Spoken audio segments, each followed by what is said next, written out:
తగ్ లైఫ్ సినిమాకి వస్తే ఇది నాకు ఒక డ్రీమ్ కమ్ ట్రూ చెప్తే అది తక్కువ. మణిరత్నం గారితో వర్క్ చేయడం, కమల్ హాసన్ గారితో వర్క్ చేయడం, ఒక ఏఆర్ రెహమాన్ మ్యూజికల్లో వర్క్ చేయడం, and also Trisha, Simbu, Ashok, Tanikella Bharani sir, Nassar sir, ఇంకా చాలామంది ఉన్నారు. వాళ్ళందరితో వర్క్ చేయడం ఏ ఒక ఆర్టిస్ట్కి ఒక డ్రీమే. అది నాకు అది ట్రూ అయింది. I feel very very humbled and very honoured for that. చాలా నేర్చుకున్నాను ఈ సినిమా నుంచి. హౌ టు ఒక యాక్టింగ్ స్కూల్కి వెళ్ళి వచ్చే ఒక ఫీలింగ్ ఉంది నాకు. So it felt like a university. ఒక యాక్టింగ్ డిగ్రీ నాకు వచ్చింది, అలాగే ఫీల్ అవుతాను నేను.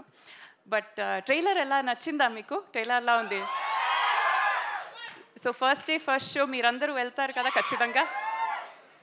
ఓకే.